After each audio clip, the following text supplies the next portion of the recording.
Halo, kali ini saya akan membahas tentang wireless principle dan Wi-Fi, aka wireless fidelity. The question is, why? Karena kemarin itu saya habis ngajar CCNP Enterprise di salah satu materinya yaitu Encore. Itu cukup banyak memasukkan materi wireless. Not surprisingly, setelah CCNP Enterprise ini ada dua cabang, yaitu CCIE Enterprise dan CCIE Wireless. So, you know what's going on and what we are going to do. In fact, tahun 2014 kayaknya saya sudah bikin materi tentang wireless fundamental di blog saya ini. Silakan baca and nggak perlu lama-lama lagi, let's jump right in. Nah, ngomongin wireless itu berarti kita ngomongin electromagnetic field. Electromagnetic field itu nggak konstan, ya kadang naik, kadang turun. Mirip ombak. Atau kita bilang wave. Nah, dari sinilah kita akan mencoba mempelajari beberapa istilah dasar pada wireless. Pertama, kita akan ngomongin yang namanya frekuensi. Ngomongin frekuensi apa sih? Frequent, ya.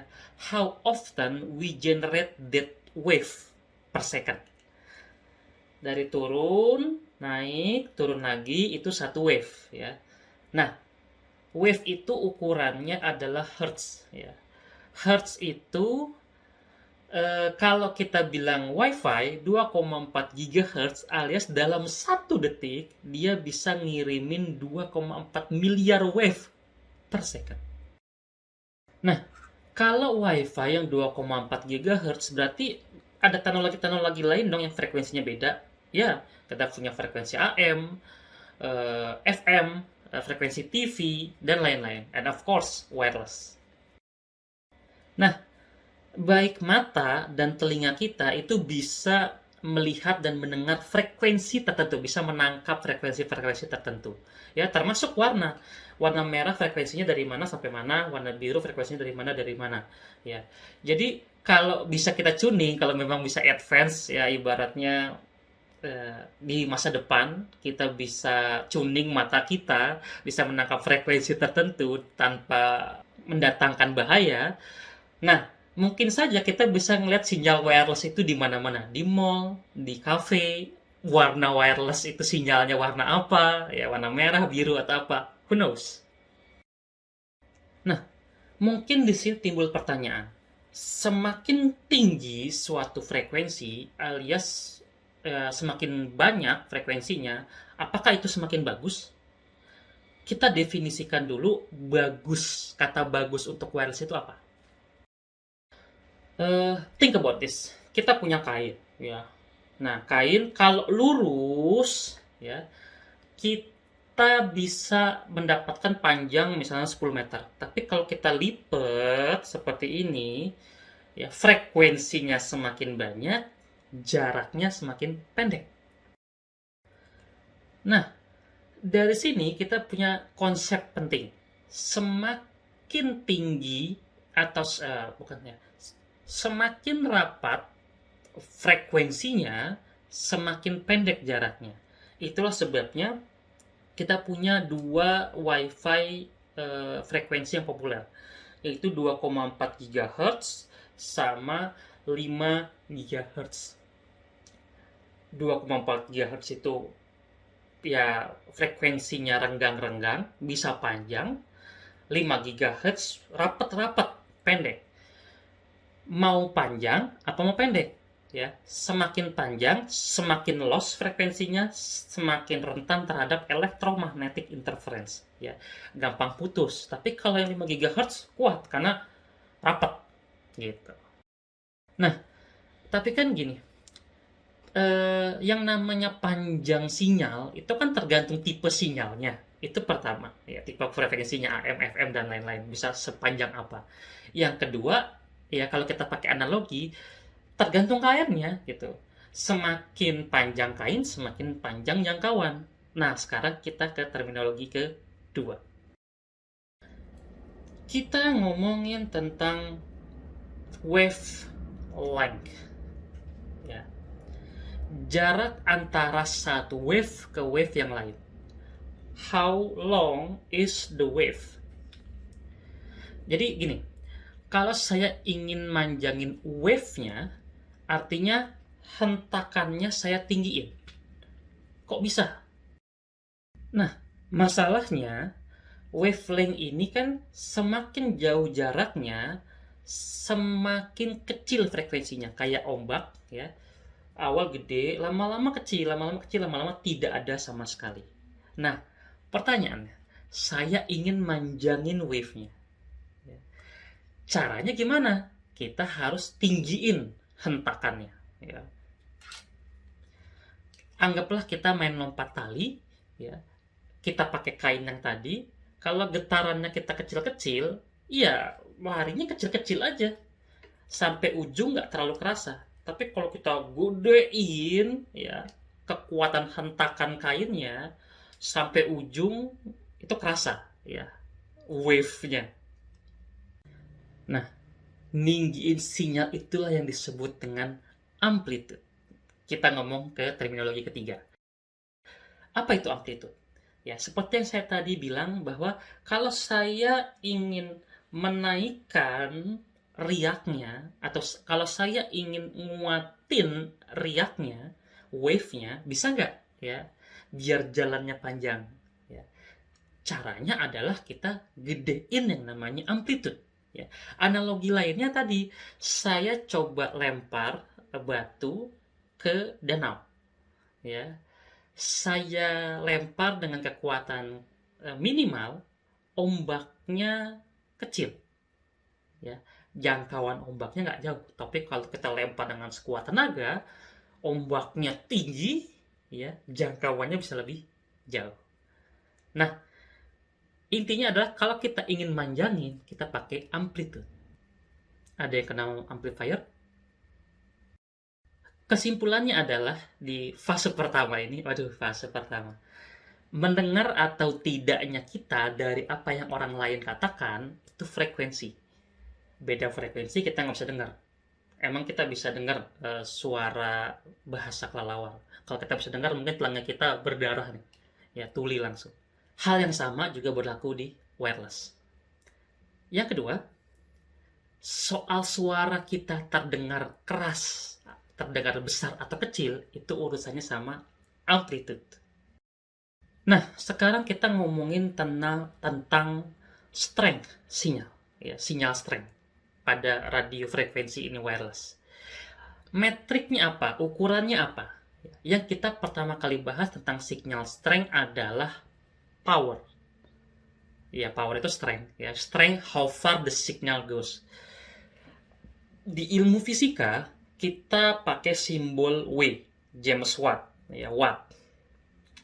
Kayak kita pengen lampu seberapa terang, seberapa jauh jangkauan cahaya yang bisa dicapai oleh lampu tersebut. Ya. 60 watt sama 120 watt pasti terangan 120 watt gitu.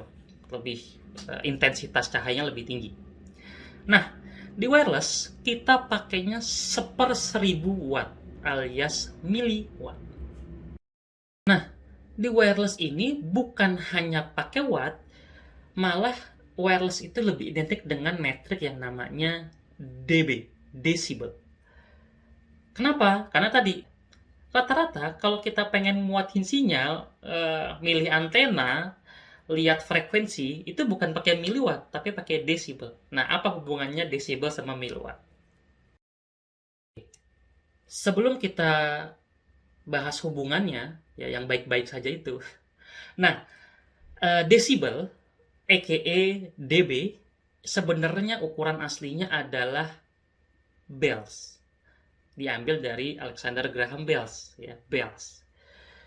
Tapi ya seperti meter, ada kilometer, ada desimeter, bel juga sama. Bel ada kilobel, ada desibel. Nah, desibel itu artinya 1/10 dari bel, alias 0,1-nya bel. Nah, Yang jadi concern kita adalah bel ini satuannya apa ya, metriknya, acuannya. Kalau 1 meter kita jelas ada penggaris, ini 1 meter nih. Bel itu apa? Artinya kalau saya ngomong kuatnya sinyal itu 10 dB. 10 dB per watt. Disinilah, that's why dB itu punya banyak reference, ya. Dibandingkan dengan apa? Ada dBA, ya, ada dBi, ada dBw, ada dBm. Ya, apa itu? Ya, contoh buat antena gain kita pakainya dBd, ya, dipole, alias seberapa banyak power yang ditransmit pakai antena dipole. Buat virtual antena yang sinyalnya ke semua arah, isotropik, ya, yang benar-benar isotropik itu sebenarnya nggak ada, cuman kita ada kalkulasinya, yaitu pakai dBi, decibel reference to isotropic antena. Nah, karena kita pakainya miliwatt, wireless kita itu sistem powernya pakai dBm atau paling tinggi dBw, rata-rata dBm, decibel dengan referensi miliwatt. Nah, kita ambil contoh, kita pakai referensi, saya punya lampu 60 watt buat jadi pembanding. Ya, referensinya patokan saya lampu 60 watt nih. Kok 60 watt? Ya suka-suka vendor, maksudnya suka-suka saya gitu. Nah, misal 0 dB itu Misal 0 dB itu sama dengan 1. Ukuran 1 ini apa sih? Misal kita pakai satuan watt tadi. 0 dB sama dengan 60. Berarti 60 ini kita bisa representasikan angka 1. Kita mau naikin 2 kali lipat. 60 watt jadi 120 watt. Alias 2 kali lipatnya. Kita butuh berapa dB sih sebenarnya? 2? Harusnya ya. Tapi dalam kalkulasi hitung-hitungan watt, itu tidak seperti itu, tidak linear, ya. Kalau kita ingin 2 kali lipatnya, dari 60 watt jadi 120 watt, itu harus pakai 3 dB. Loh, saya butuh 60 watt sama dengan 1, ya. Berarti 120 watt harusnya sama dengan 2 dong. Enggak, di sini sama dengan 3. Why? What happened now? Karena sistem multiplikasinya itu pemangkatan alias power kalau bahasa Inggris. Artinya kita harus belajar logaritma dulu. Kita bilangnya logaritma itu adalah log. Ya. Contoh, log 2, 8. Ini sama dengan 3. Maksudnya, untuk bisa dapat angka 8 dari angka 2 ini, berapa kali 2 ini harus dimultiplikasi? 2 kali 2 kali 2 sama dengan 8. Nah, berarti 3. Nah, sistemnya seperti itu, multiplikasi. Nah, kalau multiplikasi alias log, logaritma ini sistemnya nggak linear. Tapi seperti ini. That's why ketemunya 2 kali lipat powernya itu harus 3 desibel, bukan 2. Bahkan 3-nya itu pun kalau kita teliti, ya, kalau kita hitung-hitungan, ada komanya juga di belakang, tapi ya di rounded down alias dibulatin ke bawah. Saya berharap kita nggak sama-sama bolos di aljabar linear ya waktu kuliah. Nah, kalau belum puas, silahkan lihat di sini ya. Saya sudah kasih link kenapa 2 kali lipatnya itu harus angka 3 ya. Cek kita. Oke, sudah mulai pusing? Intinya, kalau kita belajar wireless sinyal dan antena gain, power gain dari antenanya itu pakai rules yang tadi. 0 sama dengan 1, double the power, kita pakai angka 3, 10 times the power, kita pakai angka 10, setengahnya dari 1, kita pakai minus 3, and so on, gitu kan. Sekarang kita hitung-hitungan. Kalau acuan kita 60 watt, sama dengan 0 dB, 1, ya, referensinya 0 dB sama dengan 1, 1 itu 60 watt, acuannya, metriknya, meterannya, saya mau naikin 2 kali lipat, 60 watt jadi 120. Ini sama dengan 3 desibel. Kalau saya ingin ngurangin setengah dari 60 watt jadi 30 watt, ini sama dengan minus 3 desibel. Gitu, ya. Nah, the point is, udah inget aja golden rules dari wireless antena gain ini. Ada dua, 3 dB sama 10 dB. Kalau saya ingin double the power pakai 3 dB, kalau saya pengen 10 times, 10 kali lipat the power, kita pakai 10 dB. Kalkulasinya nggak usah dipikirin ya, mau lebih dalam lihat aja video tadi ya, sudah saya kasih itu videonya. Nah, kenapa kita belajar ini? Karena kita ingin kalkulasi seberapa besar sinyal yang ingin disampaikan alias efektif isotropic radiated power EIRP dari antena pemancar, dan seberapa sinyal, seberapa banyak, seberapa kuat sinyal yang bisa didapatkan oleh antena penerima, yaitu RSSI, Receive Signal Strength Indicator. Karena tadi eh, frekuensinya harus sama, sinyalnya yang diterima harus sama, daya tampungnya lemah, nggak bisa kebaca isi datanya apa, terlalu kuat, sinyal receivernya bisa rusak. Jadi harus ada regulasi, 2,4 GHz, 5 GHz, berapa Hertz itu ada regulasinya. Nah, karena kita ingin ngirim data via wireless, via radio frekuensi, ya yang namanya ngirim data pasti harus ada medium. Penghantarnya apa? Wireless pengantarnya apa? Ya udara. Di mana-mana yang namanya di mana-mana yang namanya medium itu pasti ada delay, ada hambatannya. Hambatan udara itu apa? Ya udara itu sendiri. Bayangkan kalau kita lagi ngobrol sama teman, kan ngirimnya pakai udara nih, saya ngobrol itu kan. Tadi ada yang ngomong, "Bang, suaranya tolong di besarin."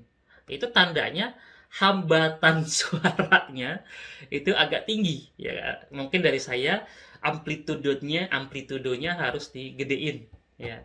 Tapi ya tadi, bayangkan kalau kita lagi ngobrol sama teman ya, tiba-tiba ada yang nyetel musik keras-keras ya, di medium yang sama alias udara, di frekuensi yang sama pula kedengeran sama kita. Nah, di sini akan ada collision, tabrakan ya, tabrakan frekuensi, tabrakan wave. Ini yang disebut dengan noise. Nah, frekuensi supaya nggak collision ini di wireless ini atau di WiFi lebih tepatnya yang lebih relevan dengan kita punya channel ya. Jadi contoh kita pakai 2,4 GHz ya. Itu dari 2,4 2400 sampai 2480, yaitu frekuensi yang eh, rata-rata dipakai oleh industri. Ada nggak yang lebih dari itu? Ada ya, tapi rata-rata yang dipakai industri ada 2400 sampai 2480. Nah, kalau kita pakai, anggap gini, kayak kita di ketinggian pesawat gitu, 10.000 kaki. Nah, satu lagi ada di ketinggian 9.000 kaki. Ya. Itu pasti ada collision udara di situ. Ya. Entah yang 10.000 kaki maupun yang 9.000 kaki akan goyang-goyang pesawatnya. Karena ada turbulensi. Ya. Karena sinyalnya spread, nyebar sampai bukan hanya 10.000 kaki, tapi udaranya dari 11.000 kaki, 10.000 kaki, sampai 9.000 kaki. Nah, ada tabrakan di sini. Supaya nggak tabrakan gimana? Satunya di 10.000 kaki, satunya lagi di 20.000 kaki. Nah, nggak ada tabrakan tuh, ya nggak ada noise, ya nggak ada collision. Begitu juga di wireless. Wireless yang tidak ada tabrakannya adalah channel 1. Nah, seperti ini. Kalau channel 2 nanti ada tabrakan, channel 3 nanti ada tabrakan, channel 4 nanti ada tabrakan, channel 6 yang tidak ada tabrakan, dan channel 11.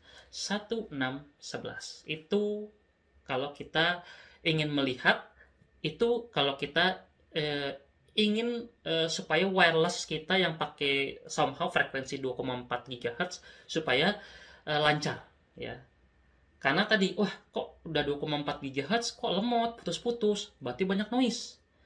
Coba pindahin dulu channelnya dari 1 ke 6. Kalau 6 nggak bisa, coba channel ke 11. Pakai Metageek S Insider bisa lihat deteksi kita ada di frekuensi mana.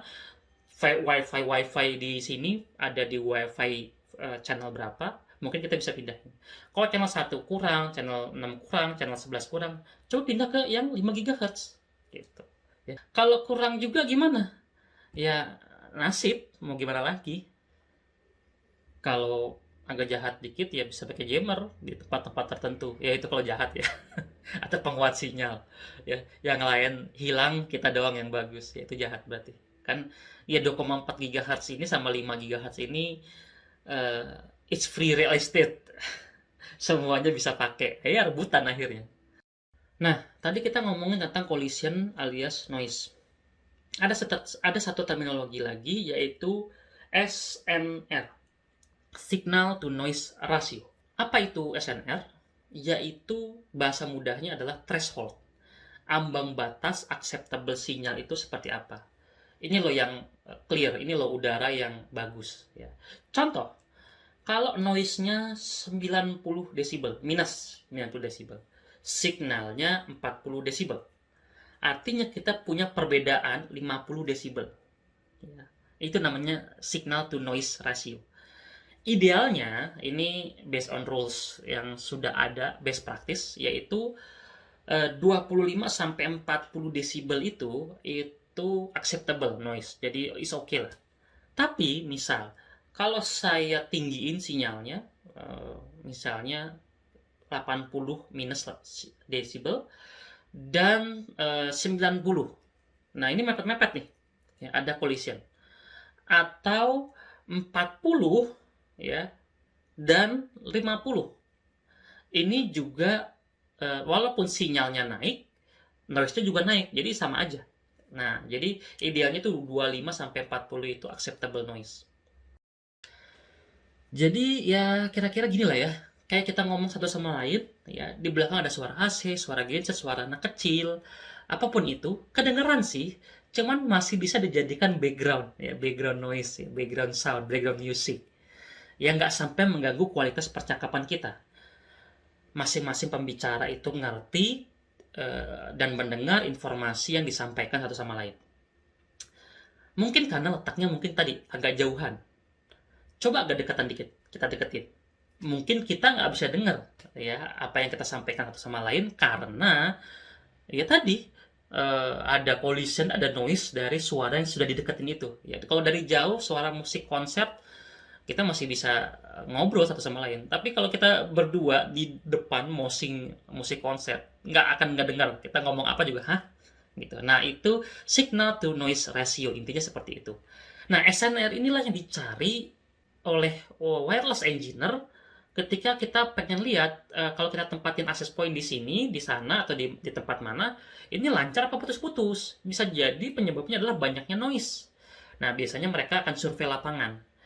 Survei gedung, ya, bisa pakai Ekahau, bisa pakai Metagik itu, macam-macam ya, survei. Noise-nya ada di mana aja. Nah, tapi noise ini tidak bisa dihindarkan ya, karena tadi bisa jadi masalahnya ya sinyal itu sendiri yang jadi noise. Maksudnya gimana nih? Ya, sinyal ketika dikirim itu bisa langsung direct, tapi karena dia spread ya, itu bisa mental-mental gitu, bisa mental-mental. Nah, ada yang langsung diterima direct, ada yang tidak langsung diterima, alias mental dulu ke tembok, mental lagi kemana, baru diterima belakangan. Ini yang kita bilang multipath. Masalahnya, kalau tidak in sync, tidak sinkron, ini bisa cancel each other. Ya, fitur noise cancelling di earphone ya kayak gitu juga. Ya. Contoh tadi saya sempat bilang, kalau kita cemplungin batu di air secara bersamaan, ada dua batu kita cemplungin secara bersamaan, nah gelombangnya, wave-nya, ombaknya, eventually akan tabrakan satu sama lain. Ya. Nah yang tabrakan itu, ombaknya hilang, sinyalnya loss. Gitu.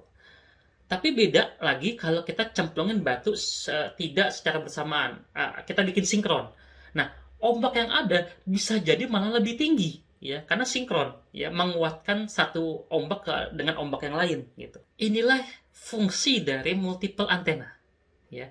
Biar bisa kita ngirim secara sinkronisasi ya, dan bisa menerima sinyal yang mental-mental itu, dan secara tidak langsung ya boosting sinyal. Karena kita tadi sudah ngomongin antena, ya. Sekarang kita ngomongin tentang pancaran sinyalnya kemana aja. Antena itu dibagi dua dari segi arah pancaran. Pertama omnidireksional, kemana-mana, dan juga direksional. Ya. Nah, biasanya kita kalau di datasheetnya itu bisa melihat azimuth plane alias kita bilang horizontal plane dan juga elevated plane. Horizontal plane itu cakupan area horizontal seberapa meter sinyal itu bisa nyampe, bisa dirangkuh, bisa sampai mana gitu. Nah, elevated plane seberapa tinggi sinyalnya bisa loncat ya, sampai lantai berapa. Jadi horizontal plane itu seberapa jauh, elevated plane seberapa tinggi. Nah, jadi nanti banyak istilah-istilah seperti ini, gambar-gambar seperti ini. Ya, kita harus tahu antena ini nyampe-nya seberapa jauh, seberapa tinggi. Makanya tipe-tipe antena itu banyak, macam-macam. Ada yang omnidireksional, ada yang parabolik, Yagi antena, ya. Bahkan kayak tower yang di gedung-gedung tuh, drum-drum yang tower di gedung-gedung itu, ya. Karena pengennya yang direct atau yang pengennya spread, tergantung kebutuhannya apa. Oke, segitu dulu untuk fundamental dan prinsip-prinsip wireless. Next, kalau kita ada waktu luang, saya ada waktu luang, kita coba bahas wireless communication seperti CAPWAP, wireless and controller, desain remote edge access point, dan lain-lain. Mudah-mudahan video ini bermanfaat. Ciao.